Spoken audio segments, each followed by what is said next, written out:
So welcome everyone to our webinar, Key Insights into the RTRS Regenerative Incentive Systems. Thank you very much for joining us. It's a pleasure to have you here.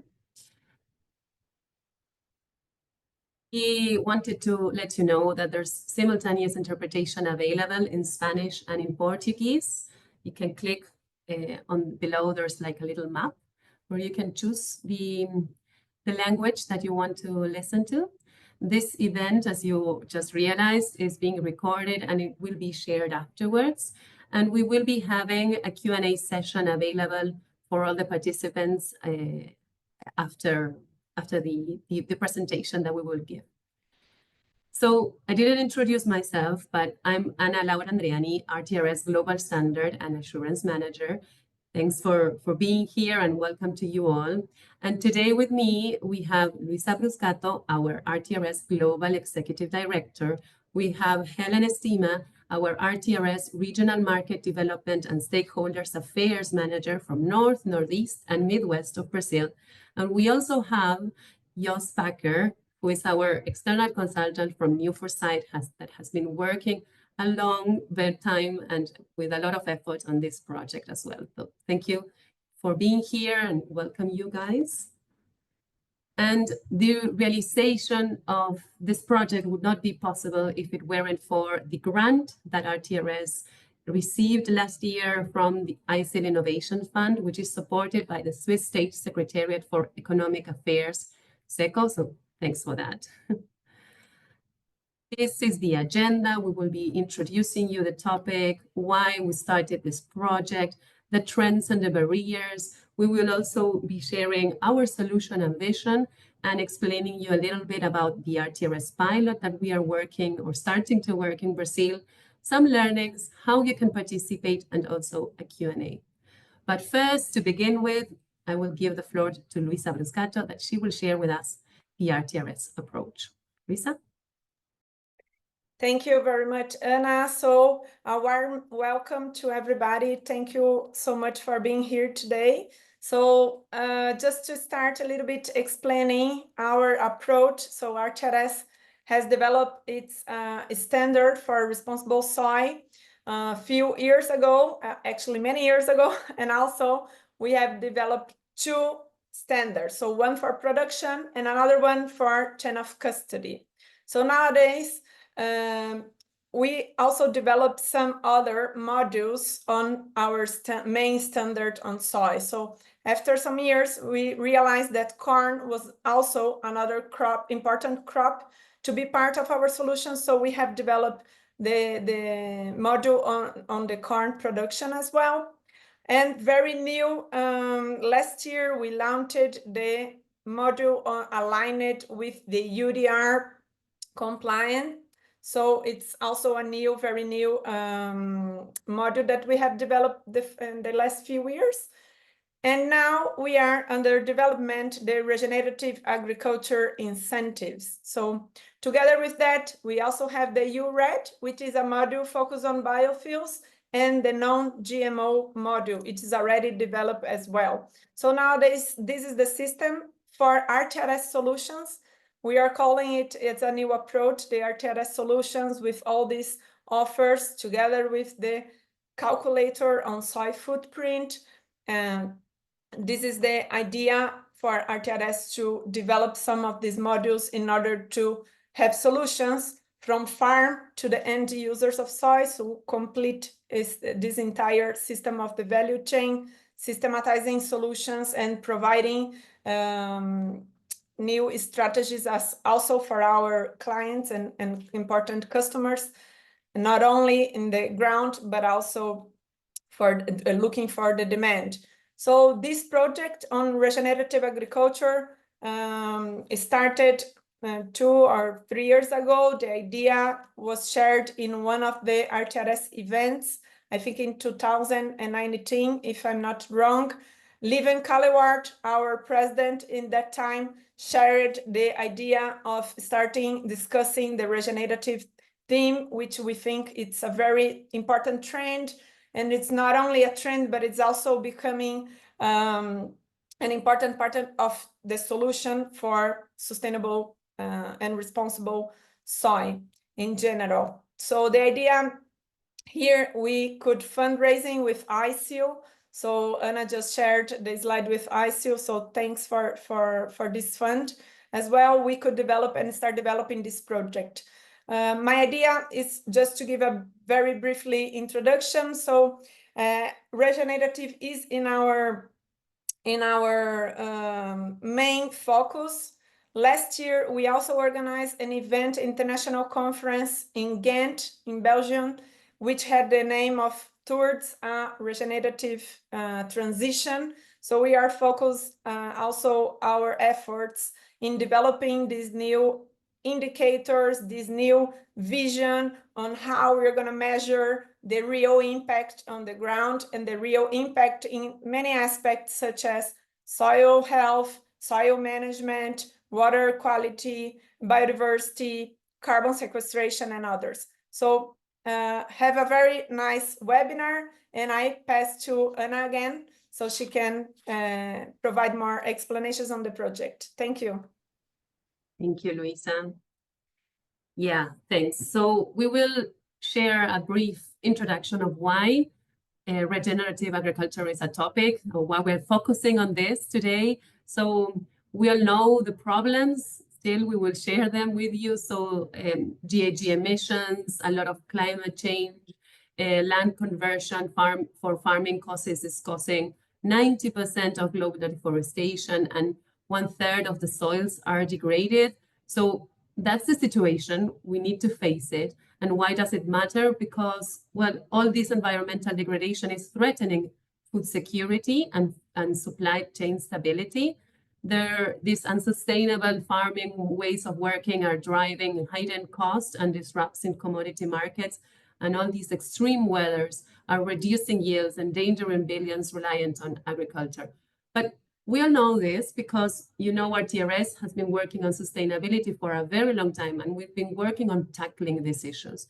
Now, we are focusing on regenerative agriculture because we know it rebuilds soil health, it enhances biodiversity, and improves water retention, reversing this degradation caused by the conventional ways of farming. It can sequester a significant amount of carbon, helping mitigate climate change, and it can increase farm productivity and profitability over the long term. So that is why we believe regenerative is important. Also, it is a trend that we are seeing. Corporate standards, governments, and consumers are more and more interested in this topic, are more and more investing, putting money, dedicating time, developing guidance, sustainability outcomes, different ways of working towards this. So we see this is a hot trend that is happening. It's today.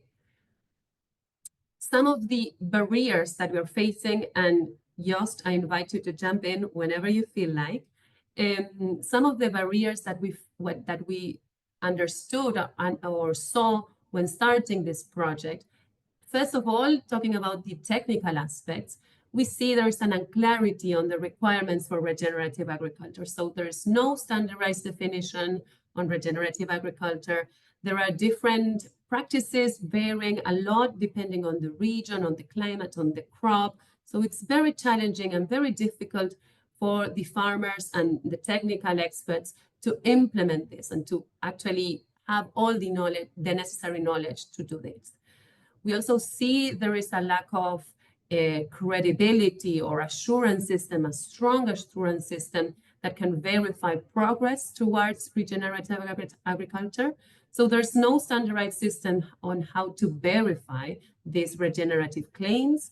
There are key metrics like soil health, carbon, or biodiversity that are still lacking maturity, and this is an issue that we all know about, and there are still no clear systems to verify this compliance. Jost, would you want to continue with the barriers on markets and coordination? Yeah, thank you. And nice to meet you all. My name is Joost Bakker from New Foresight, and it's been a pleasure working with the entire RTRS team and some of your members on devising this system.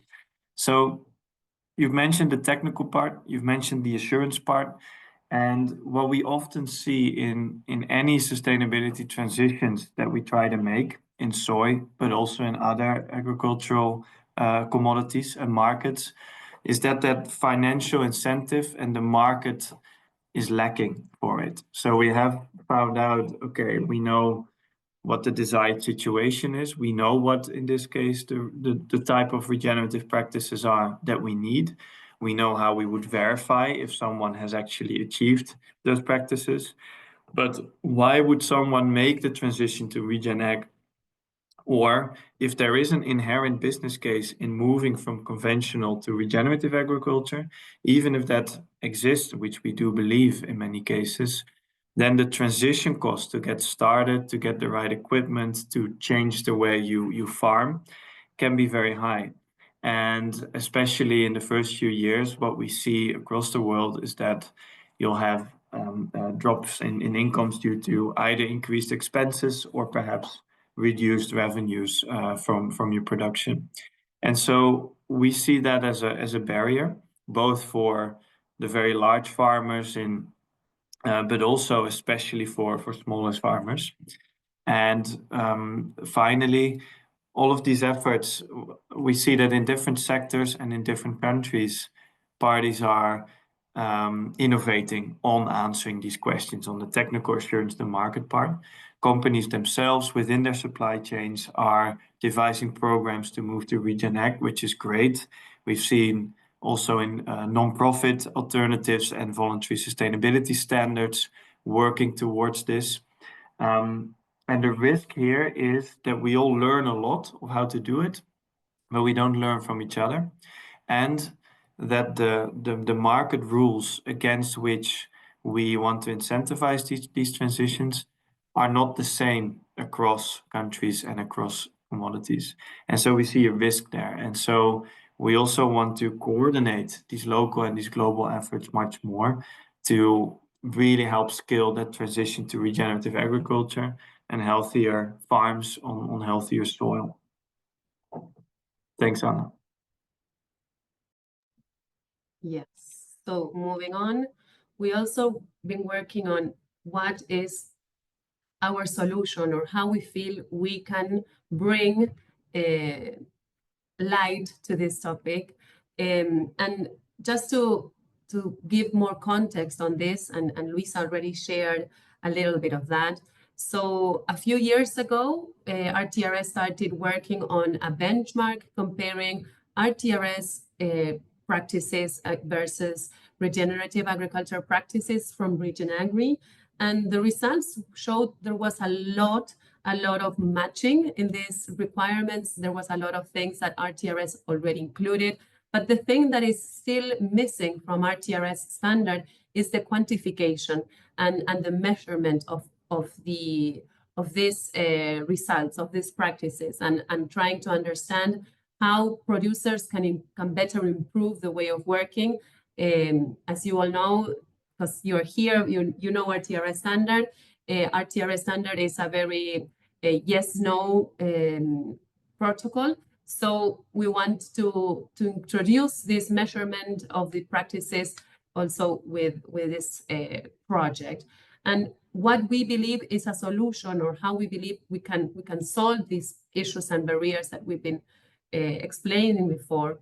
From the technical point of view, given all this and clarity on the requirements, we want to align on a desired outcome and specific practices to be implemented. We want to provide a solution that is aligned among all the stakeholders, all the different parties, like we do at RTRS, a multi-stakeholder organization, and try to find these practices that will be analyzed and can lead to good outcomes, right?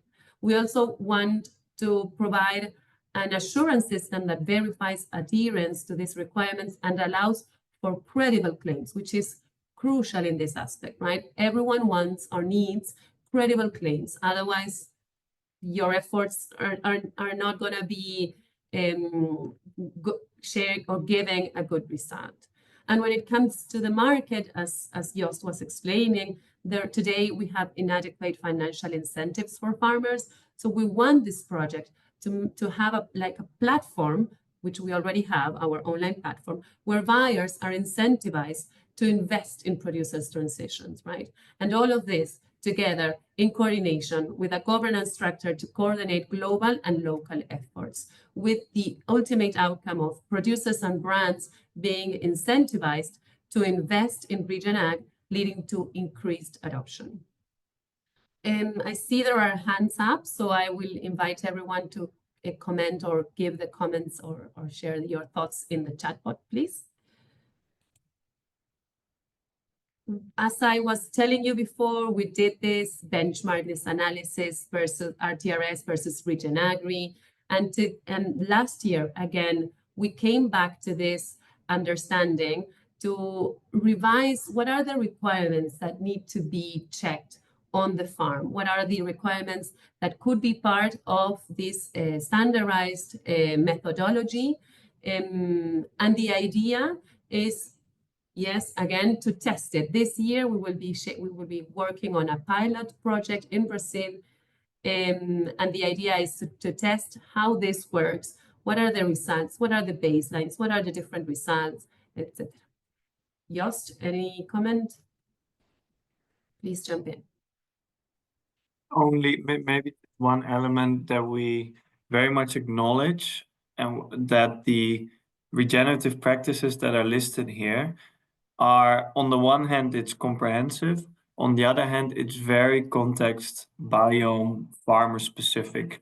So we also want to give there's no one way to do this, and it will depend on the type of soil, the type of ecosystem, but also the outcomes that the farmer can reasonably achieve in a certain region. So we've added these practices because we do think these provide a majority of what we think is important to reach the outcomes on soil, water, biodiversity, and climate. But there's still very much a context component in there. And I just wanted to acknowledge that.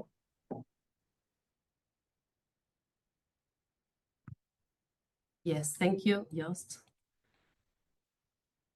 Information sharing.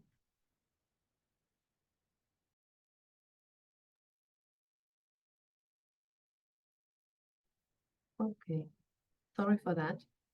Start sharing my screen again. Something happened, very sorry.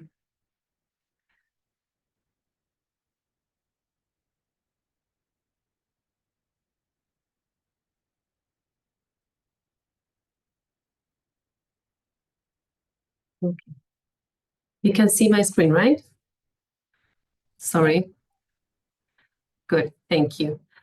So our vision, or how we believe we can work on this topic. So as we were saying in the introduction, we believe that regenerative agriculture could result in sequestration of 9 to 18% of the current CO2 emissions. And, you know, soy is a major agricultural product. So it's one of the most important feedstocks and cropland. So it has a massive potential for carbon sequestration. And our vision is to transition soy farmland into regenerative agriculture to benefit the people, the planet, and the profit. And as we were presenting before, this list of requirements, what we foresee is 3 levels of certification systems with points based on assurance, where the score determines the certification level. So it could be basic, advancing, or top performing. And every year, of course, these results may change, because these results will also be linked to the environment, linked to, I don't know, how much rain you had that year, how the temperature, everything. So the objective is that each producer will be able to compare itself along the years and see how they are working towards this progress. And alongside with this progress that each producer will be monitoring, we also want to implement these incentives to the producers that are working with regenerative practices so that they can improve their certification score, they can improve the level, they can continue investing in their farms. And altogether, this will be integrated in the current RTRS standard with the objective of raising the bar for all the RTRS producers. But it will be an optional model. So producers will be able to choose what they want to do if they want to start working with this module. Joost, would you want to share a little bit of what we've been doing so far since we started? Yeah, I will. Thanks. So we started this journey in April 2024, and what we wanted to do is first understand also conceptually where are the needs and where are the barriers to scale the regenerative transition in soy specifically. And we did that. We didn't want to do that alone, but we want to do that with surrounding us with a group of partners that has the expertise and the commitment to also make this happen. And we've gathered that different expertise in what we called our implementation group and our advisory group. That's what you see on the bottom left. So in the implementation group, you can see we had a diversity of organizations there, from Apres to Bayer, who's done quite some innovative work already on the topic. We've had Unilever as a key, of course, buyer of soy, and who would also especially need to give input on how we can drive that market component to drive regenerative agriculture. We've had Porcino Certo, Frutti, who represented more of a smallholder context, CJ Selecta, and Source Intelligence. And together, what we've done is every few months, we would come together, we would get their input. For those of you who are here, thank you very much for joining that. It's really been a pleasure. And we have incorporated that input into what is now the proposed, to be piloted incentive system. And I want to also make clear that although this was our implementation group, in phase 2, we did do an elaborate conceptual testing with other stakeholders, other actors in the supply chain, from more producers to crushers, traders, to downstream actors, financial institutions and investors, and our advisory group. And you can see them here, and they represent other sectors. So Bonsucro in sugarcane, RSPO in palm oil, and Better Cotton in cotton. Because we see that there's very similar questions in these other sectors that are asked on how to scale regenerative agriculture, and often even very natural connections between, for example, soy and cotton to be growing as two crops together, which can complement each other to enhance the soil health and enhance production. And so we wanted to already build in those synergies, not only for Brazil and Mato Grosso in the Brazil and Cerrado region, where we will now pilot, but also keeping that scalability element in mind in other countries. That has all led us to a few different options of what this regenerative incentive system could look like. And that led us to this proposed option that we now want to pilot, that RTRS will pilot in the Cerrado region. And this is still, and we'll get into that, but it's still a pilot, it's still a learning phase. So we are also, and I think the team is open to also gather inputs on what can be improved there, under what conditions can we scale this afterwards, and we'll get to that in a bit. Thank you. Great, thank you, Joost. So moving to the next slide, that it's exactly about what you were saying, right? The learnings. We've been working for a long time already, speaking with different companies, sectors, producers, and of course, when you start a project like this, you have a lot of ideas, you have a lot of things, how you think things will work out. And it's always very good and positive to start learning from all our peers. And it's part of the idea of today to share some of these learnings with you. So maybe we start with like this one sounds easy, but simplicity is key.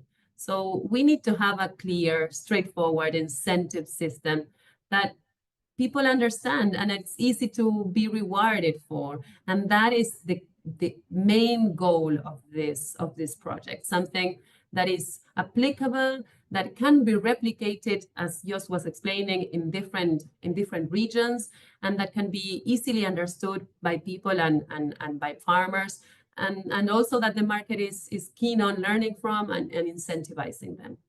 And we also mentioned this topic as well. Local context does matter, and all the regenerative practices must be tailored to the specific regions, to the farms, to the types, to the crops, and it requires agronomic expertise. It's not some a calculation that you can export to any region and just do it and implement it, because the results won't be the same, and that is crucial to understand. We're talking about biology here. Also, we're talking about, or one of the learnings is about the engagement in the challenges in engagement. So engaging with stakeholders is hard at the early stages of this project, and the pilot selection of the region where the pilot will take place could have been chosen before, and therefore led us to specific stakeholders from the area at earlier stages, right? We also need to be very flexible with the practices. While regenerative outcomes are broadly agreed upon, the practice to achieve them must be adapted, as we said, to the local conditions. And it's not copy-paste in every part of the world. We need to continue thinking and having that in mind.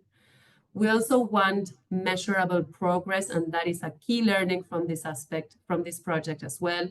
So we need a small, cost-effective set of KPIs that is tracking the improvement, basically in soil, water, climate, biodiversity, and livelihoods. And again, this part of this topic of flexibility of the local context, right?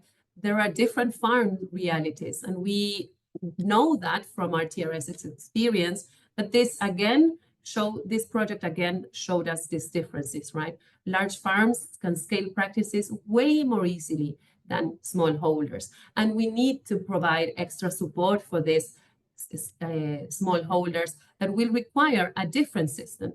So probably that will be like a second step of this project.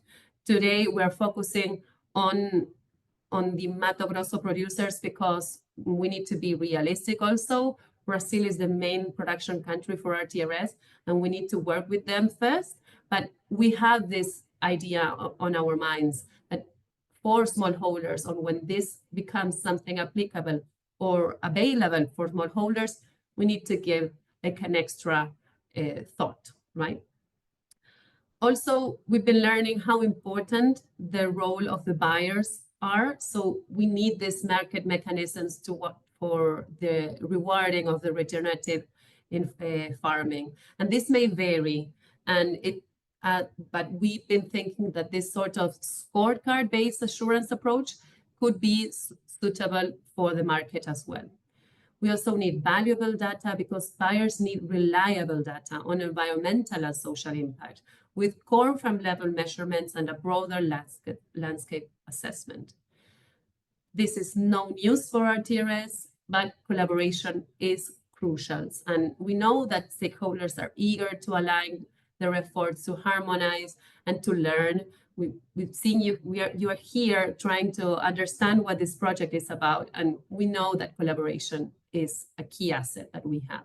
And we need to continue strengthening our partnerships and expanding our stakeholder base, especially with local experts and with buyers, that this is super important for a successful implementation. Just, I don't know if you want to add on something on top of all this list of learnings that we've shared. I think you've been, sorry, go ahead, Luisa. No, sorry, go ahead, just. I just wanted to compliment and on being very comprehensive here. I think we've had a lot of learnings, and the only thing I want to add is the real learnings that we still need to take are about concrete implementation, and also especially that market element. So we want to make sure that there is demand for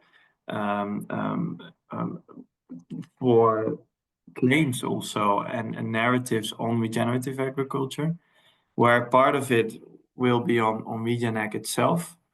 But this system has also been designed in a way that ultimately one could contribute to claims about carbon, for example, or possibly on water or biodiversity, so more outcome-related claims. And so this system can allow to do both ultimately, but starting with the means of making the RegenAg transition. Thanks. Yeah, if I might compliment as well, Anna brought a lot of important topics here. So for me, one of them is that as a add-on for our standard, so the farm needs to be RTRS certified first in order to become regenerative agriculture certified as well. So this is an important thing because it shows RTRS commitment to reinforce our the increase of payments for environmental services for our producers that are already committed with RTRS. And I saw a few questions here in the chat, some people asking about how it's going to work. So first, as Anna said, we need to test to implement this pilot project in Brazil, which is our the biggest country that is RTRS certified. So the idea is to actually test all these indicators to understand the reality. Of course, it's a local reality. And after that, we are going to need to develop other pilot projects in different regions and different countries in order to also establish these links with our standard. Together with that, I would like to share some thoughts on regarding the smallholders. So we know it's another completely different reality, and it's going to be, RTRS is still thinking and developing our module for smallholders, so it's not completely done. We have some adaptations, but it's still, there is a path to work on this topic. And it's going to be probably for next year. It is written in our strategic planning that was reviewed last year. That is going to be in the next 3 years. We are going to discuss this module as well, and then looking forward to add the regenerative agriculture in this topic. Also, together with that, I just would like to add another thing, that is, we are going to try to launch this pilot project in Cuiabá in April 10th. That is going to be our task force. So I just want to share with all of you the invitation to participate in our event. It's going to be in Cuiabá in April 10th at the task force in Brazil. This task force is specifically for RTRS members and certified holders, both producers and chain of custody. So I will ask the girls to share the link for the inscriptions on the task force in Brazil here. We also gonna have a task force in Argentina soon. It's not related to regenerative agriculture, so just to everybody to know, that is in the next two weeks, actually, in March 20th, we are gonna have an in-person event in Buenos Aires, the task force LATAM, which connects all the Latin America Hispanic idioms in the region. So please, just to everybody to know, I will ask the girls to send the link here. So regarding the going back to the regenerative and answering another question in the chat about these learnings, collaboration, the number 9, which is the collaboration is crucial. I think it's also important and to recognize that there are some other RegenAg programs, of course, that is already launched and working, but it was a demand from our customers that RTRS also develop a module on that. So we heard them, and we decided to work on that. And how we're going to work with the others, it's still a pending question. So I believe that it's important to have a kind of harmonization or something like that. It's not so easy. Of course, each company or each owner of their own scheme, they want to continue with their own certification. So it is a challenge, but it's also an option that we are discussing internally if it's possible or not to harmonize with other specifically RegionAg programs. So it's also a question mark for us, just to start answering some questions. And Anna, I pass back to you. I think I just would like to add some of these points. Thank you very much, Luisa. Thank you, Jost, also. And adding to your last comment, Luisa, we've been, Jost and the New Foresight team has been working a lot with different companies or yes, traders that already have this regenerative agriculture set of practices. And as we do with everything in RTRS, we are in constant dialogue and we are looking for points in common and trying to work all together and just not to build again existing things, because it makes no sense. And we're trying to learn also from them and sharing with them our learnings and our project, so that we together we can improve things and do better, right? And one of the final slides is about inviting you to participate. I will also ask Jost to jump in here. One of the sections that you can participate is, if you're a producer, we want to start this pilot project, as Luisa said, in April. So if you're a producer in Mato Grosso and you are interested in being part of the pilot, you need to contact us. We know who you are. We know all the RTRS producers in Mato Grosso. But again, it's an invitation. Jost, would you want to expand the invitation to the rest of the participants? Yeah, thank you. So what we see is there is both the, well, first of all, many of you that are here today are probably already working on regenerative agriculture or have some idea on wanting to do that. And some of you may be much less directly involved in, say, the soy supply chain and might be buying a derivative thereof. And I think for you it's relevant, especially if it comes to reducing or meeting carbon targets, making claims on that. Same for water, biodiversity, taking responsibility for your supply chain. This can be a mechanism to help achieve those targets and report on it that way. So I think if you're more downstream, this can be very interesting and will have a place for you. If you are much more upstream the supply chain and you are a trader, processor, crusher, producer yourself, then staying much more involved in the technical implementation can be useful. And this is something that can happen both in what Luisa and Anna explained now in the location in the Cerrado region. It may also be another place, and it may also be another region. And I think the interesting thing of what we're setting up now is there's both the testing of the system itself, but at the same time we're mobilizing those experts, scientists, agronomists, investors. We're mobilizing them around these topics, and we're creating an infrastructure to scale RegionAg in the next few years. And that takes some time. Even if we have the theoretical solution, building and mobilizing those parties takes time. So that is something we can also start doing already in other regions.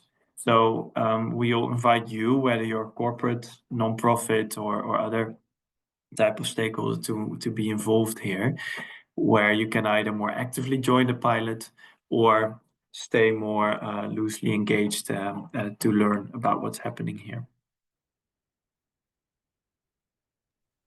Great. And finally, before jumping to the questions and everything, I wanted to introduce you to Helen. Helen Estima. She is our newest colleague in RTRS. She is based in Mato Grosso, and she will be the one working the most in the pilot project. So thank you very much, Helen, for being here and for accepting this great challenge. Thanks, Anna. It's a pleasure. Thank you. So I've seen many questions. I will stop sharing my screen so we can see each other, and we'll go to the chat bot. So one of the first questions is from Julia. She says, how RTRS is dealing with traceability in the value chain? So as you may know, Julia, RTRS has the RTRS certification standard for producers and a chain of custody standard. The alternative of physical flows and traceability is there, and last year we even revised and approved, our members approved the latest version of our chain of custody, which is an improved version, I would say. So far, this project on regenerative is being thought for incentives in credits, I mean. For that, we have our online platform already working. It's like an add-on to the already existing products that we have. And we are not thinking at the very beginning, at least, to scale this to the physical flows and therefore to have a traceability system. But this is learning. We are still in the progress, and we are still very much open to all the comments and all what the market is asking us. So, as I said at the very beginning, we are only thinking about this as credits, but it can be expanded because the system is there. The certification is already there. Anna, if I can add something, just I would like to invite Julia and all of you to check in our latest webinar from the last year where Anna and Laura shared a lot regarding traceability in value chain, but more focused with the UDR and the new module aligned with UDR. So I also invited you to check this webinar. It's recorded, and I will also ask the team, the communications team, to send the link here in the chat. Okay, so then you can have more ideas on how RTRS is dealing with this specific topic. Thank you. Yes, thank you very much, Lisa. There's also a question that it says, when other certified companies that already make this work will be included? I think we sort of shared or answered this. We've been in different conversations with these other companies. I would say that the majority of them are members of RTRS, so they are part of our net. And we've been developing and having and organizing different sort of meetings, workshops, face-to-face meetings last year in Ghent. So we could understand their issues, their problems, and what we saw like that was possible to be done together. So we started these meetings also bi-monthly that I think are gonna be super important so that we create something that is aligned with what it's already there and with what our members want. Jos, I don't know if you would want to add something on there because you've been leading all those conversations as well. And could you help me on which question specifically? No, we're talking about how other companies that are not part of the implementation group are working with us. Yeah, so I think right now there's the pilot proposition. So if you are not a company that has not participated yet, you are very welcome to tune in and discuss with Helen, Anna, Luisa how you can join the pilot or learn from it. At the same time, we see this, we've done this with financing from the ICIL Innovations Fund and SECO. And partially because of that, and because we believe in it ourselves, we think this is an approach that should and can be scaled to other origins and to other commodities as well. And so if you are right now a company or an organization that is active in a very different supply chain, whether it is sugarcane, cotton, palm oil, coffee, cacao, anything else. We believe that the same challenges and the same solutions can apply there. So we also very much welcome you to consider that if we can find the synergies with soy in other origins and pilot the system there.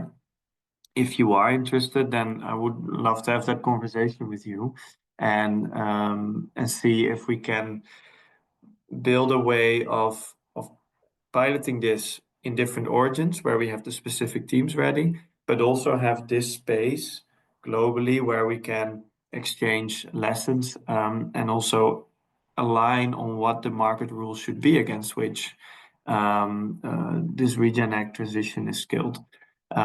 So I don't know if my contact details are also in there, but very welcome to contact me there as well. Thank you, Joost. I'm not sure the contact details are in the presentation, but we will make sure that everyone receives them.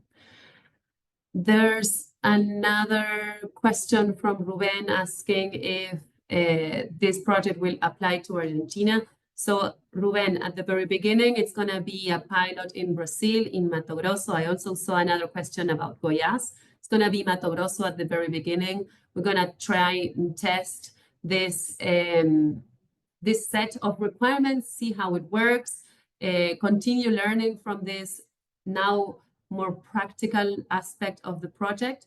And then the idea is to expand this for other regions. And surely Argentina is in our minds, and we will continue working, but not at the very beginning. I see a question from Luis saying that the current RTRS standard already includes several of these good practices. Why we will create a new mechanism for credits?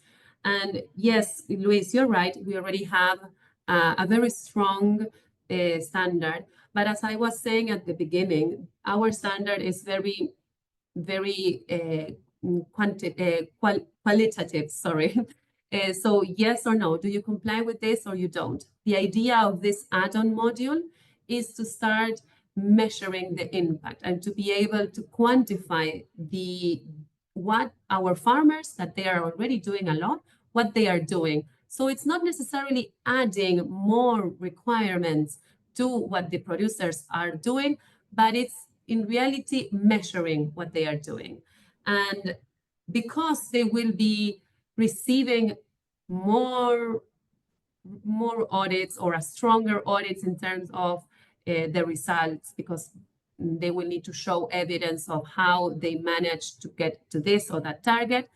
And because they would probably start incorporating more practices, or at least in a different way, we believe that these producers can be incentivized in another way. So if a producer, and again, we're still not even starting the pilot, but this is the objective. If a producer decides to include this add-on module to their RTRS certification, they will get regenerative agriculture credits, which they are supposed to have like a different market. They are supposed to have like a different price. This is all going to be part of the test, of course. We don't want to create something though that does not bring benefits, but that is the overall idea. And in a way, I see, Luis, you're also answering in the chat. It is sort of like the concept of the calculator of Bonsucro in terms of measuring more what's happening in the farm. I hope I answered your question. And if I can jump here, I saw another question that is related to that, and maybe we can join also response. Mm-hmm. So Thomas Mata also asked what kind of incentives are they, and if it is already set up for this project. I think here maybe just also can jump in here. So to answer because part of the Luis questions was also regarding this, how it's going to be, what is the differentiation of the incentives in this module. So maybe just you can answer a bit here. Yeah, thank you. So primarily when we talk about incentives towards a farmer, a producer, we're talking about financial incentives. So dollars or whatever currency we want to express it on, either per hectare of land that will be subjected to regenerative practices, which are the regen start credits, as we call them, or on dollars per ton of soy exported from the land that has been produced according to regenerative practices, and which are the regen cert credits, as we call them now. So there's two types, one to start it up and one to actually put onto the market once the transition is being made. To what extent? So we're talking about money there. To what extent is and are those are the available resources there to buy and to get those incentives flowing? That is something I think that's best discussed with the RTRS team as part of the pilot. Good. I see more questions coming in. We already answered some related to traceability. There's a question in the Q&A about GMO and non-GMO soy. This project will be applicable for any type of genetics of the soy, so it doesn't matter what type of soy you're working with. We do see there's an interest in non-GMO from some specific countries in Europe, but in general, the volumes that are RTRS certified are regular GMO soy. There's also questions about similarities with SCI platform, and if we can elaborate on the alignment with this framework. Jos, correct me if I'm wrong, but we did analyze the SCI platform list of requirements, didn't we? Yes, correct. And Yeah. we've there's more specific documents where we can see how it does align with the SCI platform. Exactly. So as we did with many other protocols out there, we did this alignment, we did this analysis comparing what the practices and how they include this model in their protocols, and it's going to be tested. I mean, I'm insisting on this because it's important to understand that nothing is still written in stone. We're learning from this, and we want to continue learning and test it and try it and see what can be improved. And the ultimate goal is to have something that is doable, that the market wants, that the producers can use. I mean, otherwise it's useless. So any suggestion that you may have is very, very welcome. Carla in the Q&A is asking for Argentinian producers if there's a deadline to get involved. If you're referring to the task force, it's still open, you can join. It's open for members only, but if you're talking about the project and the pilot, it's not gonna happen in Argentina this year. Let's see what happens next year. What else? Is the event in Cuiabá will be for only Mato Grosso producers? No, it's going to be open for all Brazilian producers. And what's the difference between this new certification model and the current one? So I would say that it's basically more, the new one will be more focused on the measurement of the different results of the practices that are being applied in the farm. So I would say that that is more the objective, right? I'm trying to answer everything. I don't know, Luisa, Jos, if you see any other question that I'm missing, please help me. If this will be applicable to corn too, well, again, it's very much about the farm, the entire farm. At the beginning, we will probably only focus on soy, but this, you know, it's super applicable to all that is happening inside the farm. Yeah, and maybe I can respond to Gisela's point, where you say the biggest value is about the emission and the sequestration of carbon and minimizing and mitigating climate changes, deforestation part. And I think it hits the nail on the head in the sense that currently what we see in the market to incentivize, to finance certain sustainability outcomes and practices. It's incredibly diverse, and meaning that some downstream actors will want one thing and others will want another thing. And that also means that only focusing on with this system, you can achieve this amount of carbon sequestration, or you can reduce your carbon levels with X amount. Only focusing on that, we don't think is strategic. We think market demands are more diverse, because others, as you say, will want to focus on more conservationist practices. And so in its current design, the regenerative incentive system will allow for different types of claims to be made, and therefore also for different types of value to be reaped from this system. What we need to do is become better at translating that on what can you claim based on financing a certain transition. So that's one. I think specifically for zero deforestation, the current RTRS certification and standard and zero conversion, of course, will already allow for that. So that is where added value does not necessarily lie. Yeah, I'll keep it at that, also considering the time. Yes, I see there are still some questions coming up, and I ask you to please leave your emails if you could, so that we can continue answering to you all. It's very nice to see all this interaction and this interest from your side. So thank you very much for your time, for listening, for participating.